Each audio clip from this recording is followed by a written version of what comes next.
everyone doing? Good morning, everyone. Yeah, the kids and youth, you can head out.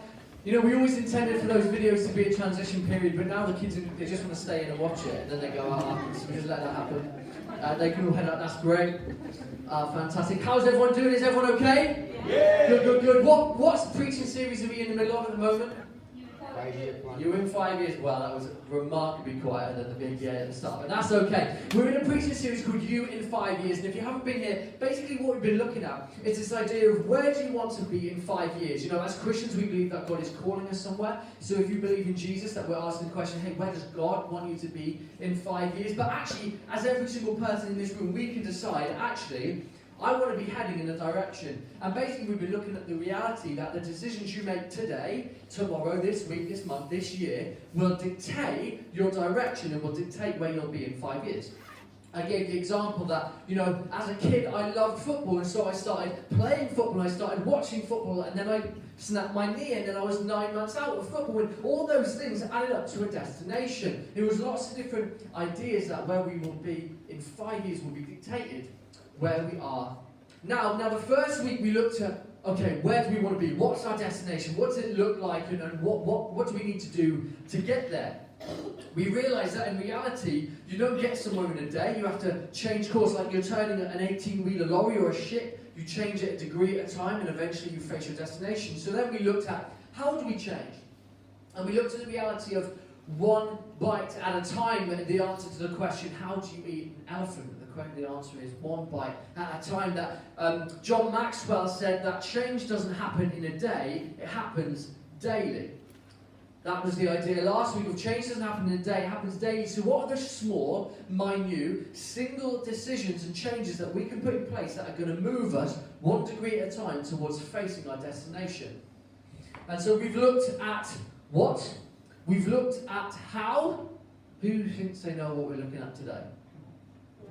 When, Julie, you're on fire, 2 out of 2. We are looking at when. When do we change? But more than when do we change, when do we change best? That's what we're looking at. And as an example of perfect, or in this happening, terrible timing, me and Nia went swimming yesterday. We decided, hey, we do something a bit spontaneous. We just go for a little swim. We went to the Aberconn Sports Centre, paid and got in, and we're about to get out. We've been swimming for hours, haven't we? Hours and hours, about half an hour. And we were saying, right, that's it, we're knackered, let's go, let's get out. And one of the guys with the purple tops came across to us and sort of bent, and he said, hi guys, can you do me a favour? And I thought, what could you possibly be asking for at this point, mate? I'm in a pool, in my trunks, what favour could you possibly want from me at this point? And he said, we're starting adult swimming classes. And I thought, okay. And he said, we'd love to put some photos up on Facebook to advertise it. Would you two help us, and would you be our models for having adult swimming classes?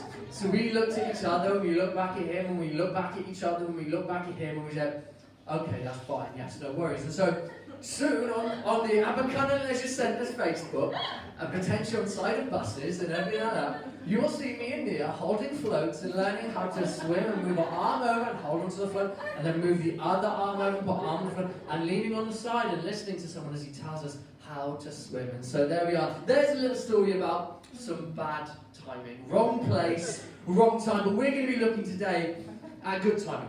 When's a good time to change? And the first point, if you're taking notes, is immediately. When is the best time to change? Immediately. We looked a little bit at this last week, so I'm not going to spend too long on it, but I do just want to look at Genesis 22. I read it out last week, and I talk about the phrase that tomorrow never comes. Who's ever said the phrase, diet starts Monday? Exercise starts Monday.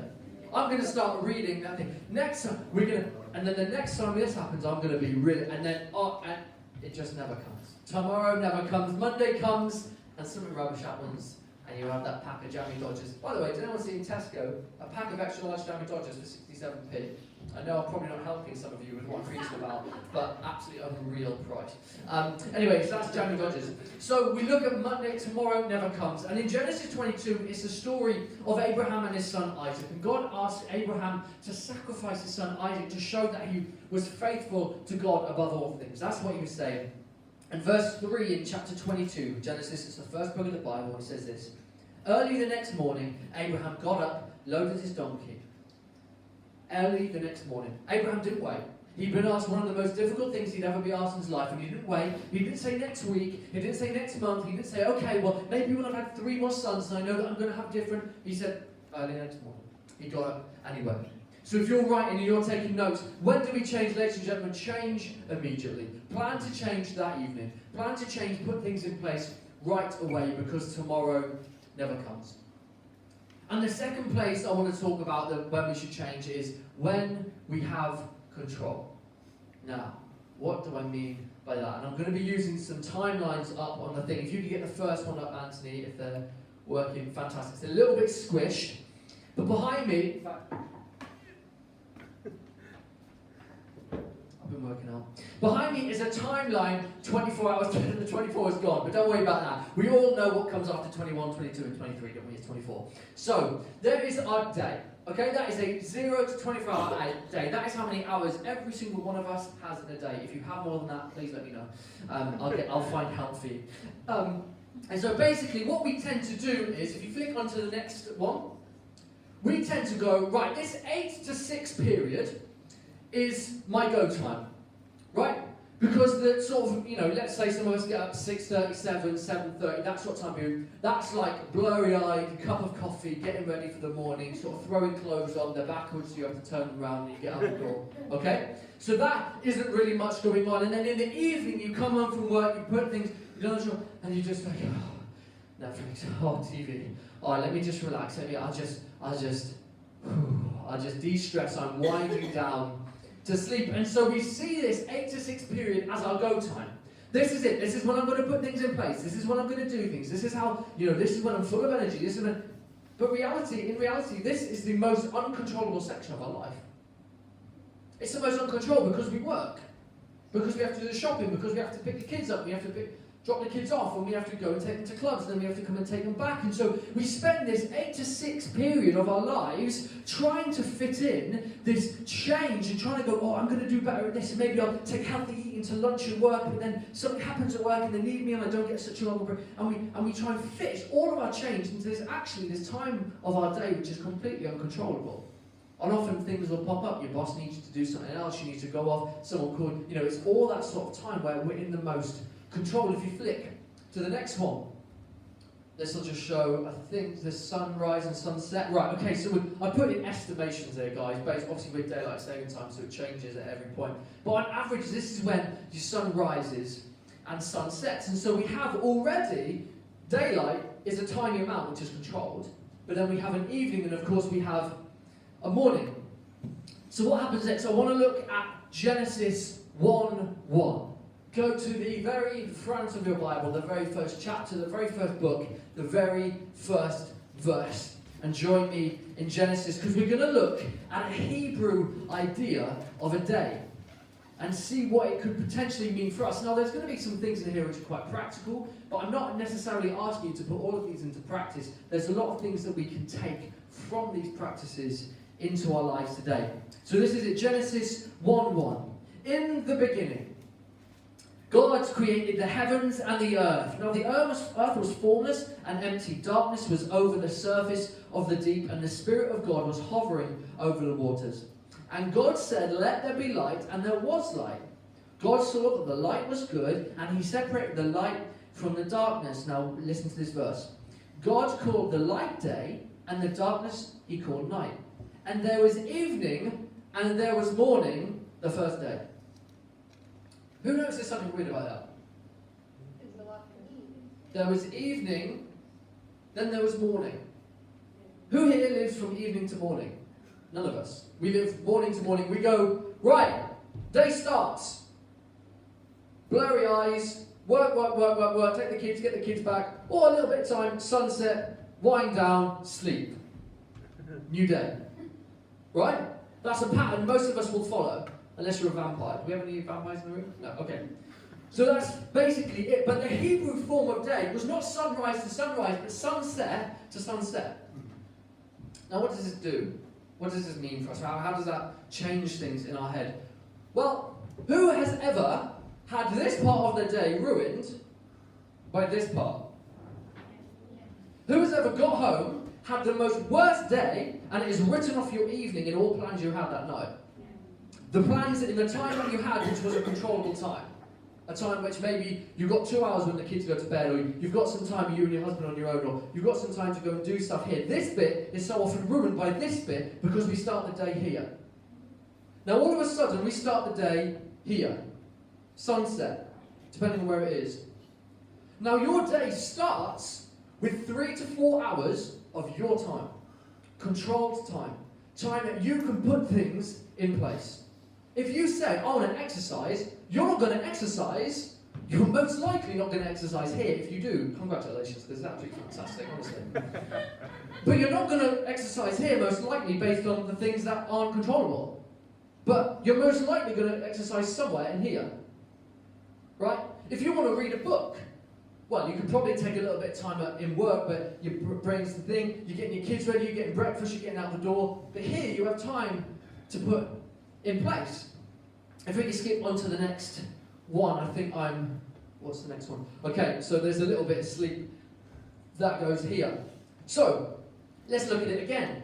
If we start the day here, everything that's added, let's reset another thing. If we start the day here, you start blurry-eyed, you start uncontrolled, then you have a time of period where it's like, oh, whatever the day happened, that's what dictates what my evening is, and then you sleep, and usually I'm being tripped up here. Usually, your sleep is dictated again by what your day is. You have a stressful day, how many of us struggle to get to sleep right away? There is this thing that says, okay, but do you know how important sleep is? Do we know? Because sometimes we can go, I have so much on my plate, I need to do an all-nighter. I have so much on my plate, I need to just plough on and just push into the night. If you have things on your plate, please, for the love of all that is holy, sleep. Right? Sleep, I got some facts here, they've done some tests, is absolutely unreal. So sleep repairs your immune system. Okay? So first of all, if you keep getting sick, you're probably not sleeping very well or sleeping enough. The aim for every natural human is between 8 and 8.5 hours is a healthy amount of sleep which allows our body to repair. Also, if you are trying to learn things, figure things out, revise, trying to read and take in information, sleep after you do it. Right? I used to be an actor back in the day, and I remember for my auditions for drama school, I was panicking because I hadn't learned my lines because I was not organised at the time. I was panicking, I said, I had to learn Shakespeare as well. Not a good idea the night before an audition, okay? That thing does not stick. Although maybe I'll give you a bit of a monologue, because even 7 years ago, it's still in my head. And I remember going to my Dad, I don't even know what these words mean, let alone I can't remember them. What is happening here? And so we practice and practice, and I go to bed a bit panicked a little bit. I'm not sure these words, not sure. And I sleep, and I wake up, and I swear to you, I could do a whole monologue. Why? Because sleeping allows your mind to transfer short-term memory into long-term memory. It doesn't do it when you're awake. Because why? Well, because you've got to pick up the kids and then someone gives you a phone call and then, that bill comes through the letterbox and your brain is already whirring away. But when you sleep, anything you did beforehand is registered and logged in long-term memory. Okay? This is really, it sounds practical, but this is really important for our changes. If we start to put things in place, if you want to read, if you want to learn languages, if you want to learn an instrument, sleep. In fact, there's science to say that even a nap works. If you're a napper, a 45 to 60-minute nap can increase your memory by 500%. Just after you do it. Just after you do it. So all of a sudden, sleep, this blue section which we do, I'll just get some sleep. No. That all of a sudden becomes very important. Very important. So it increases your physical and mental strength. That's what I said. So we need to sleep. So all of a sudden, if we start here, what's the last thing you do in a day? Sleep. If we start our day here, what's the first thing you do? Make change. Have time for yourself. Then what you do? Sleep. Then what's the last thing in your day? You have control time. So all of a sudden you are dictating your day not by what happens here, but what happens here and here. Now I'm not saying you need to, turn off, take all your lights off, switch them around, change your alarms to the evening, do all of that sort of stuff. But I'm saying, what if we got to the end of a day? In fact, you can probably flip forward a couple of slides. Right, here we are. So you'll change routines and start. And then what if we suddenly said, right, I'm going to reset my mind here. I'm going to say to God, all right, end of the day. I'm going to start again.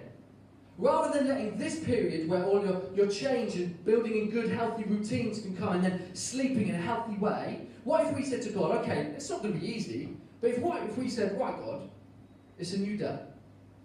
Whatever happened in those last sort of 8 to 10 hours of uncontrolled time, I'm going to just leave that for the last day.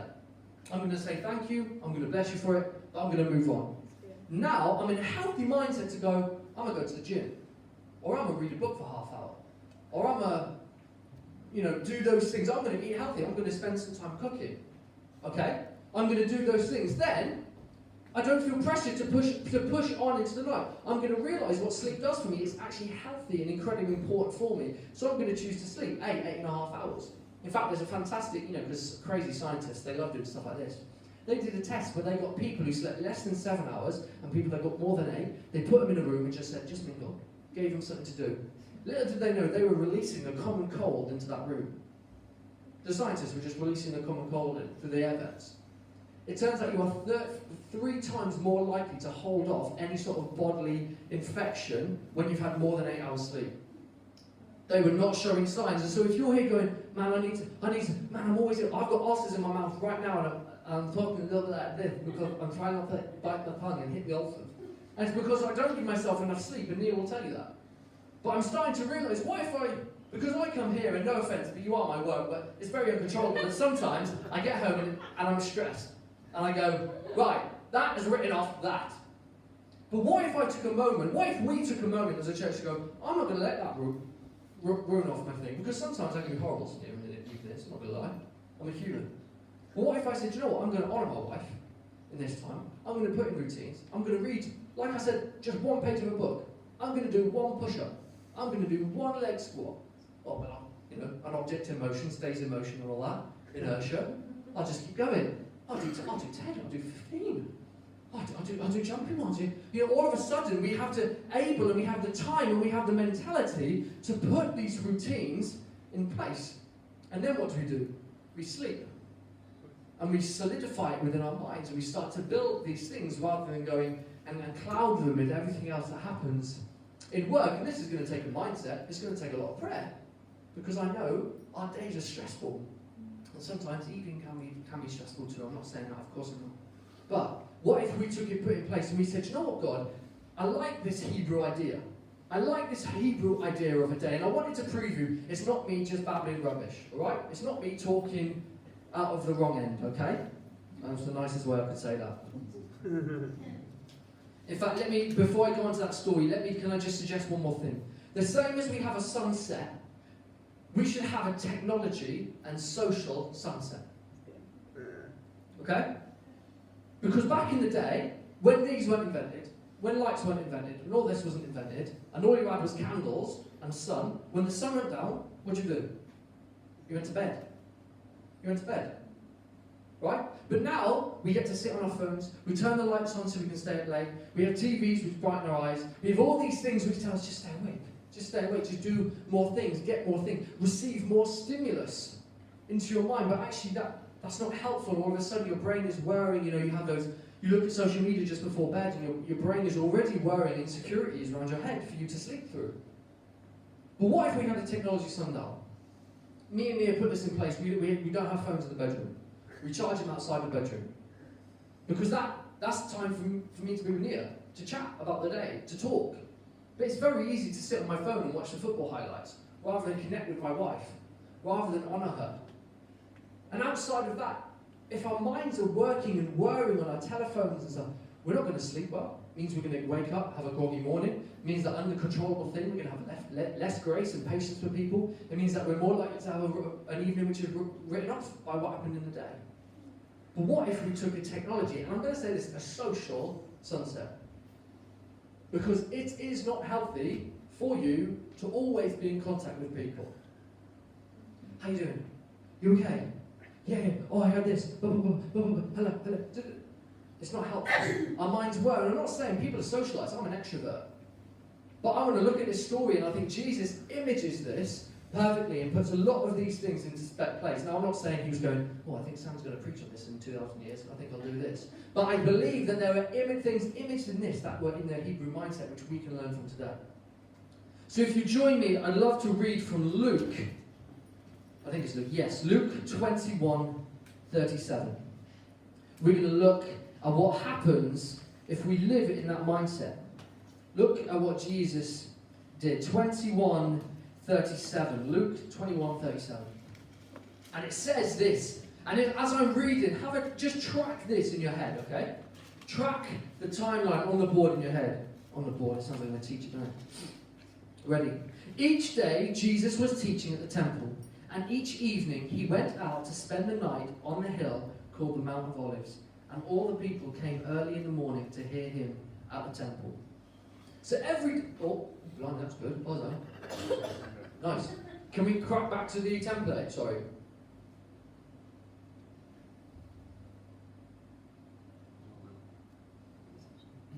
Thank you. Awesome. So Jesus spends early morning and the day teaching in the temple. He's busy. People want to know him. They come out. He says they come out early to meet him. But what does he do with his evening? He takes time to have a technology sundown. He shuts down his Twitter. He turns off Facebook. I'm joking. Jesus didn't do that. He wasn't there at the time. Jesus left his people and went to what? He went to fill himself with what he knew he needed to get him through the next day. Now I'm surprised because I always thought, Jesus, I assume you'd wake up, you'd be in prayer, you'd prep things in the morning, you'd get ready, you'd go out into the day. But it says early the next morning, people they're wanting him.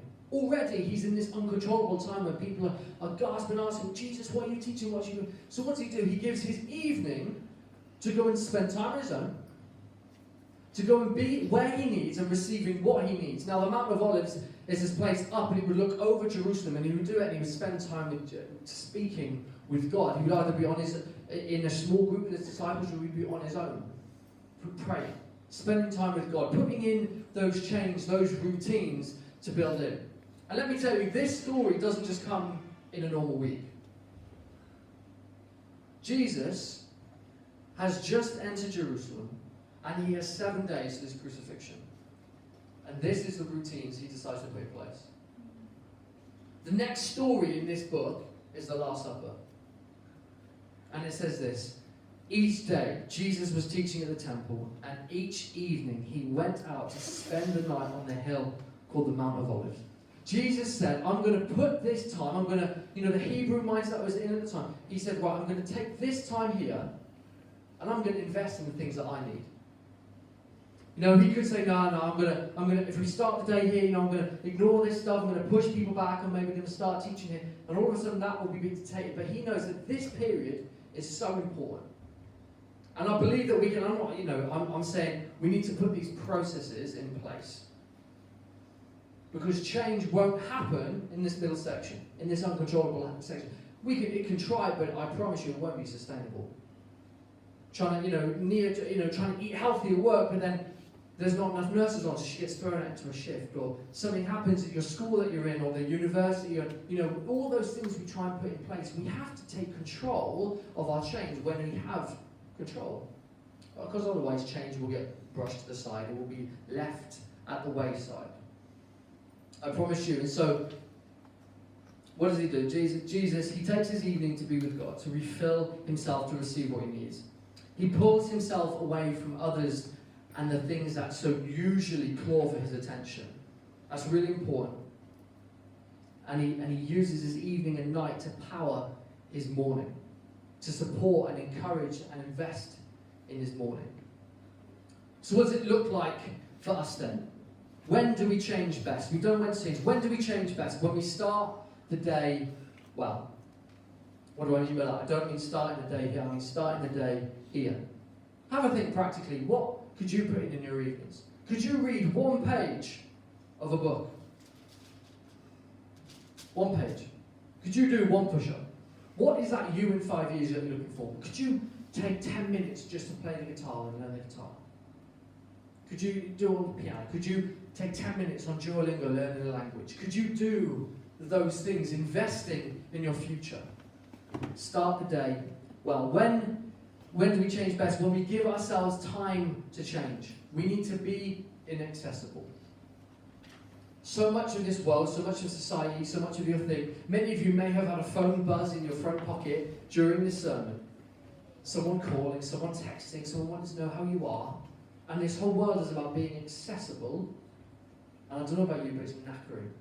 I find it knackering. And we have to take time to be inaccessible to the world so we can be accessible to God. Accessible to God. If Jesus had to take time on the Mount of Olives, I reckon we need to take time on Pen y Fan, or our closest equivalent. We need to take time on the mountaintop, not physically, but metaphorically. Where do you go? Do you go for a walk? Do you walk the dog? Is there time that you could have to spend time to hear from God about what He's saying? We need to be inaccessible to people so we can be accessible to God. We change best when we give ourselves what we need physically. Sleep. And this is crazy to hear in a sermon, but sleep. God has given, I believe God created human beings. He created a thing to give us what we need, and we so often push through because we think Red Bull is better than sleep. Oh, I'll just keep going. I'm buzzed. 2 more hours. When actually sleeping will help us physically. It'll help us mentally. I believe it'll set us up for the day in a more healthy way, that we can see change more practically and sustainably happen in our lives. And finally, when we let our control part of the day define our uncontrolled part, not the other way around. And I've been talking about things, food phrases that help us remember. You are what you eat was the first week, but what you put in comes out.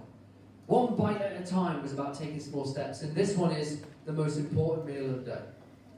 The most important meal of the day. And it's yours to choose when you want to take it. But can I suggest that your evening, your dinner, your control time will be your most important meal of the day. Because you can feed yourself, you can try and get yourself going, and you can just try and push yourself through. Maybe 1, maybe 2, maybe 4, 5, 6 hours, 7 hours of just people battering me. 8, oh, I'm done. Right off. Bad sleep. Start again. But I think if we take on these applications of a Hebrew lifestyle, if we say to God, right, do you know what? At 6 o'clock, that's a new day. I'm going to start again. I'm going to mentally challenge myself to put my things in place, to put in helpful things, to put in healthy things. I'm going to spend time with people, invest in more, put technology away. I'm going to invest in those things that are important to me. I'm going to learn an instrument. I'm going to learn a language. I'm going to study for a new job. I'm going to do a night course. I'm going to do those things, not too late though, because I'm going to sleep well. I'm practically going to put things in place to sleep well, so that I know that whatever happens in that middle section, well, that's the end of the day. That'll be what will be. Well, I'm not going to say case or ask, but you know what I mean. It's going to happen. But can I encourage you to have the most important meal of the day, investing in yourself, doing what Jesus did, take yourself away, be on the Mount of Olives and spend time with God. Be inaccessible to people so you can be accessible to God. Awesome. I'm going to pray. If you guys want to bow your heads and close your eyes, we're just going to pray. It's been very practical. Simon's going to be coming and doing the next sermon, which is awesome. I'm really excited to watch that back. And you might be thinking, Sam, this is like crazy. This is like, you're literally life planning with me. And my answer will be, yeah, I am. Because I think Jesus, in his lifestyle, gave us spiritual things to change and to live through. He gave us physical things, but he also gave us practical things to say, do you know what? This is how we live healthy lifestyle. This is how we see healthy, practical things put in place. Maybe this is brand new to you. You think, wow, that's pretty cool. I could try that. Let me encourage you. Please do. Please try putting those things in place. I'm doing it at the moment. I'm failing as well, but I'm doing it. So I encourage you, let's do this together. I'm just going to pray that as we start to think of these ideas, what we want to be, how we want to change, when we're going to change, that God would give us wisdom, that he would allow us to give us the grace to start again in the evening and say, God, I'm going to have my most important meal of the day. I'm going to do things healthily. I'm going to do things sustainably. Because I know that change doesn't happen daily. In a day, it happens daily. So Jesus, we just thank you, God. Thank you that you are speaking. Thank you that you are a practical God. Thank you that you call when we call to you, God. You speak to us. You hear our prayers. You see our hearts, God, right now to want to live positive, healthy, invested lives for you.